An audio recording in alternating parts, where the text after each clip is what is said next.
da ko saytu dafa xool yoonam dafa xool nu muy doxalee trajectoire am popularité am charisme am je crois bien que c'est beaucoup d'éléments inspiré bu mu inspiré d'autres Africains et je pense que loolu lu am solo la en tant que leader qui incarne un leadership fort. macha allah alors Dieuwrine Ndiassé balaa ñuy jàll fi Abdoulaye daanale Ousmane Sonko ñuy coowal candidature dina bokkam du bokk mu bañ a bokk dommage la Abdoulaye wax na ko waaye ñu dolli ci tey ku mel ni Pascal Boniface dem ba boole ko ci les maîtres du monde est-ce que ku mel noonu tamit ne serait-ce que xëy na potentiel gi ci moom ñu war ko mën a mettre à l'épreuve. waaw xam nga Pascal Boniface boobu yéen journalistes yi yéen a koy xam. ñun xamuñu ko. waaye li am solo rek comme niñ koy waxee ñu ne prophète chez soi boobu mu wax dëgg la mais du ñëpp mais li nga xamante ni ñun moom la ñu wax ñun moom la ñu xam ñun Sénégal muy que Ousmane Sonko yërmande la bu yàlla wàccee ci Sénégal ñu war ko jàppale pour que li mu yéene ci Sénégal mu mën a mat ñun loolu la ñu jàng ci moom donc te li may wax mooy que malheureusement dafa mel ni ñu bëri amuñu perception bu authentique ci Ousmane parce que ñu bëri buñ koy xalaat dañuy jël pouvoir teg ko ci boole ko moom dafay mel ni kuy ut pouvoir te Ousmane loolu bokkul ci di muy dox pouvoir taxu ko jóg Ousmane dafa am yéene bu mu yéene Sénégal man je vois que ni bu fekkoon ni man li ma gis bu fekkoon ni état d'esprit Ousmane Pastef yëpp am nañ connexion ak état d'esprit bi Ousmane mën na fi nekk ba 2050 te du nekk président du jiite dara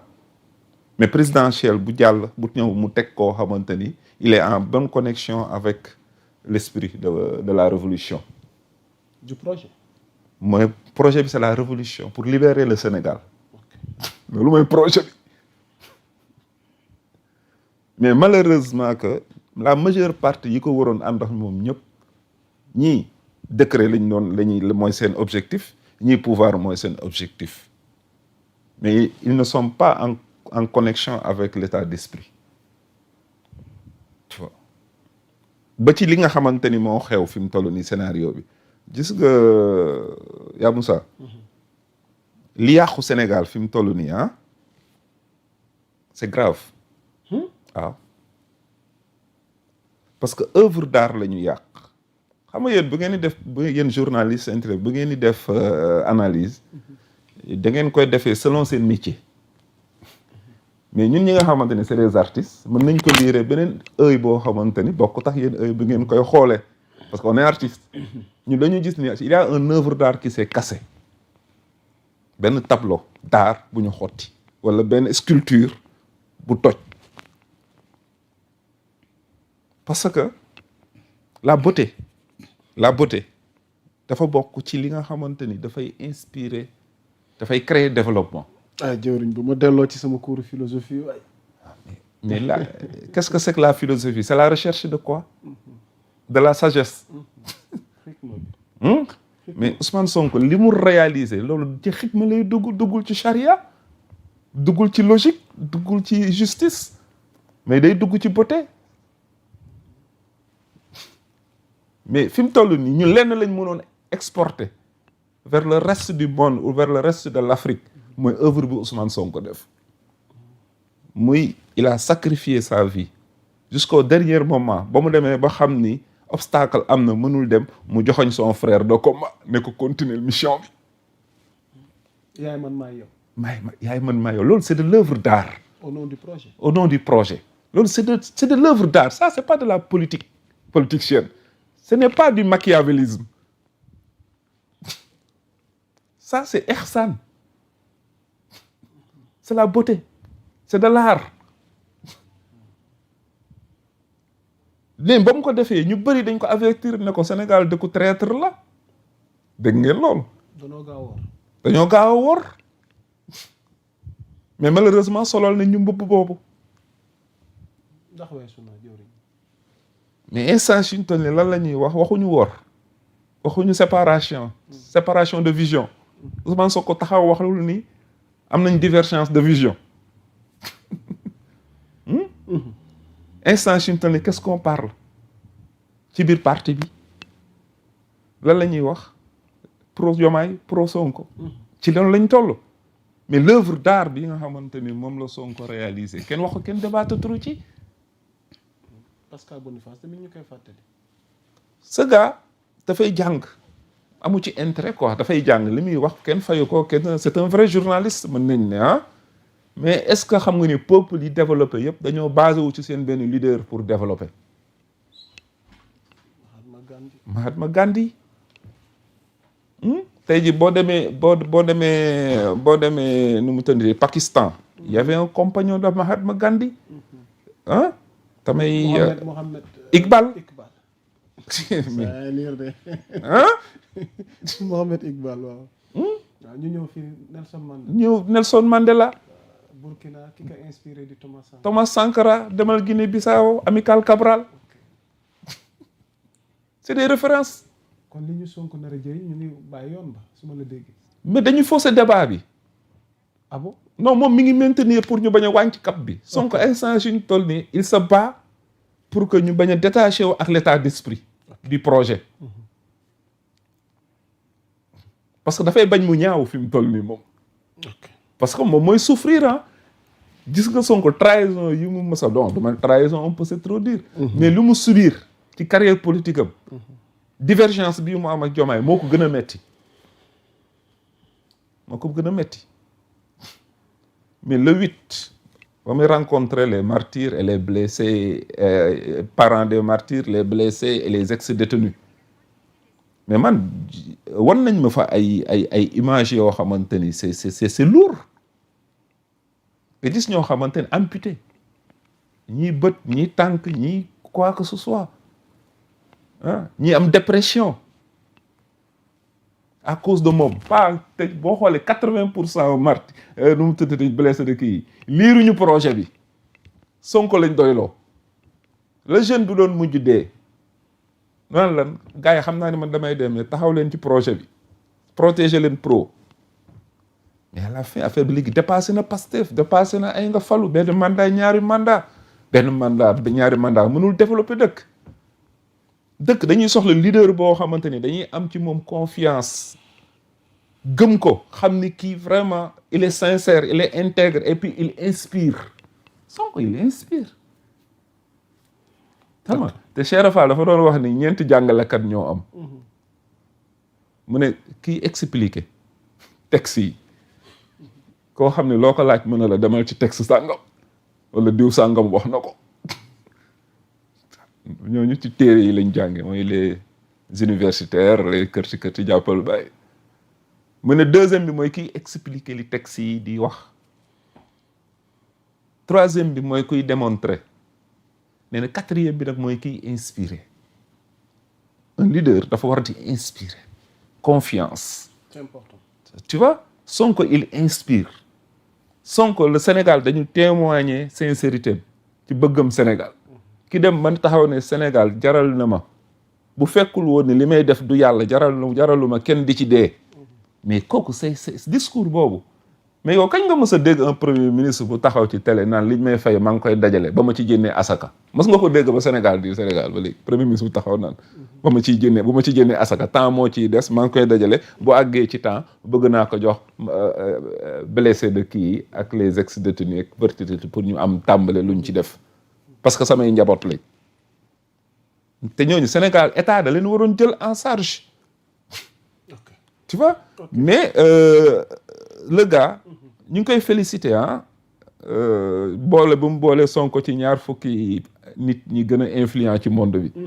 mais ñu ngi koy yëgal ni ñun ñoo gën a xam ni kii bokk na ci ñi ñu war a yeesalaat àdduna bi nu mu war a doxee. loolu moom lu wóor nañu. ok du ma jàll ci yow laay des vite fait parce que Abdou Lay Ndiaye war na dikk ak ñun ci beneen fànn. ci wàllu actualité bi. yàggul dara le 7. ñu ngi woon Grand Théâtre ci journée des martyrs. waaye tey ñu jotaat xibaar ni am na beneen liggéey goo xamante ni nag benn photographe di réalisateur ñu koy wax Abdou Karim Ndoye def na ko mooy de la prison au palais. donc waaye jotaay wi gis nañ ni le président Bassirou Diomaye Faye assisté na projection film bi mi nga xamante ni dafa doon mettre en lumière ay séquences exclusives ci ay parcours am ak it ci li nga xamante ni xëy na jotoon na fee xew dans les coulisses du campagne Diomaye teew na fa polémique bi wala toile bi mooy mu teew fii xëy na jour bële waroon na teew fële mais gis nañ ni dafa nekkoon en voyage waaye ñenn ñi jàpp ni ak lu mën a xew mënoon na woon wane benn acte symbolique par rapport ak bés boobu sa njàngat ci loolu. waaw xam nga wax naa ko fii ne li mu gënoon. mooy même bu fekkoon ne teewu fa. mu def benn vidéo bu ndaw envoyé ko. wala mu woote directement ci événement bi. wala ne maa ngi ànd ak yéen parce que man ex détenu laa même bu tey bi day maay président ex détenu laa. ok tu vois loolu moo doon yoon moom bu ko defee woon noonu sax dina apaiser gars yi. leneen li ci des mooy li nga wax ni tey kon tey la amoon fa le grand théâtre. waaw projection bi man yëguma ko. bon yaa Moussa. yëguma ko bëggoon naa fee par rapport ak projection bi. waaw ça veut dire que tey jii. Ismaïla boo ñu mënee mais à titre d'illustration par rapport à ce qui est actuellement ci politiquement entre Diomaye ak Sonko. jàpp naa ne léegi leer na nañu mais Ousmane Sonko wax na ko rek Assemblée nationale que c'est clair. c'est Ousmane Sonko nag mooy koo xamante ni gars yi dañ ko dul bàyyi xel ci souvent ci ay propos yoo xam ne dama koy sànni nii mais dañ koy xaw a xeebantal c'est clair jooju dafa leer parce que mënuñu ay martyrs ñoo xamante ni moo xam nu ñu leen mën a tudde parce que dégg naa trop de polémique autour des martyrs yi ñi naan ñee ñooy martyrs lu ci mën doon nit nee na jàq ko dam tànkam damm ak ku ci am ay gaañu-gaañu am ñu leen gis jaxran maintenant loolu mënu am cim réew ci contexte boobu nga falu ci par la grâce ginnaaw yàlla ak kooku li amoon solo boo ñëwut nga bind sax naqarlu ànd ak compatir ci douleur yi amoon ci événement yooyu amul donc loolu dafay firndeel ne c'est clair ji mooy c'est clair que Diomaye jël na yoonu boppam bu kenn du werante donc c'est clair que aussi Ousmane Sonko jël ay responsabilités am moom it jéem a xool boppam moo tax il a bien dit mu ne muy teel a gàttandu njëlbéenu wala nag yóbbante mag waxu mag la dara mënu maatere doon candidat ci kaw moom élection bu maa bëggul bokk mooy tax du ma bokk waxin la déggin la laaj am na lu muy jur parce que même bu ñëwaatee un peu ci affaire coowul réouverture dossier bi maa ngi jeexale benn chute sànq naan la risques yi ak enjeux yi parce que Ousmane Sonko gis ni muy waxe xam ne amul confiance dëgg-dëgg nag justice bi ni muy doxale nii y a beaucoup de dossiers qui traînent au niveau de la justice est-ce que la réouverture de ce procès là lui sera favorable lu ciy mën di am nay risque am nay enjeu mën na ci gagner, c'est assez risque et péril en tout cas mën na ci perte contexte boobu lu ko jiitu wax na ne dara mun maa doon candidat gis nañ lu ko jiitu coalition Diomaye président xaaj na ñaar problème am na vague wuti nañ Diomaye pour jàppal ko tànk gis nañ ko yoon wi mu jël doyen Ablaye laa rappelé sànq man bëri nañu ma gis ci coalition Diomaye bi wax dëgg yàlla buñ demoon élection seen jabar sax lu leen voter donc mënuñu na nekk vraiment nekk ci def loo xam c'est contradictoire parce que mënuñu tey jii di def ne gis nañ projection film bi de la prison au palais ça concerne Diomaye même sax bu mbañ a créer polémique le plan Diomaye pour la Casamance boobu man nee naa waruñ ko woon tuddee plan Diomaye pour la Casamance loo bëggoon ñu tuddee ko non waroon na am beneen tur boo xamante ni bu weesoo Casamance sax dafa war a dem ci yeneen zone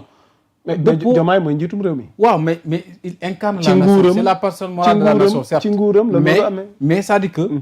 il y a une personnification il y a des choses yoo xam ne qui se prennent yoo xamante ni da ngay jàpp ne président Diomaye moom ay la yowén nañ ko waxal dëgg rek jël na yoonu boppam pipeegul moo nag ci problème bi am ni mais lu ci mën di am mooy buñ gisee film bii moom ma nga dem présider ab film alors que tey ñi ngi doon def ci martyr film ci moom la waaw mais ci le film bi ñu doon projeté tey moom mooy retracer ces 10 jours de campagne ak nu ñu leen mën a tuddee ñooñu ñoo tax tey jii ñoo joxe seen bakkan xeex rayante ci mbedd mi ba waral tey jii jàmm am ci réew bu Sénégal moo tax jàpp naa ne ñoom massawu leen dafa am solo massawu leen bu baax a baax dafa am solo pour man loolu nekk na loo xamante ni day wane nag kon xaajaloo gi daanaka dañ fi nekk di xaw a raay rek waaye daanaka wane na yoon wu leer nañ que ne mbir mi moom fi nekk ni demootul naan demee woon macha allah alors doyen Abdoulaye Mbow par rapport ak projection de film bi nga xamante ni le réalisateur Abdou Karim Ndoye def na ko di retracer les 10 jours de campagne qui ont mené l'opposant emprisonné moom Bassirou Diomaye Diakhar Faye au fauteuil présidentiel donc sa njàngat waaye ci teewaayam la woon moom président Bassirou Diomaye Diakhar Faye bon de la prison au palais le nom du titre oui il a fait le choix de faire un film sur Diomaye je crois bien que c'est en tout, présence de Diomaye ouais il a fait donc dans tous les cas Diomaye il a quitté la prison il est allé au palais. de la Il a 10 jours de campagne il est allé au palais. nit ki mën na tànn angle de traitement boobu quoi ni Diomaye nangam mais ñu bëgg ñu bañ comme ñu ko ñëpp xamee c'est une histoire très récente. Ta fille de 8 ans peut te raconter tout ce qui s'est passé lors de la présidentielle. donc loolu moo seen solo rek bu ko toogoon nii. waaw laaj ko teg ko rek dina la wax li xewoon. voilà donc Yabou Sa y a pas polémique hein. c'est-à-dire que celui qui a fait l'histoire c'est ki nga xam ne moo nekk autour au centre au début à la fin de tout ce processus là tous les Sénégalais le connaissent nga xam ko nga bañ ko xam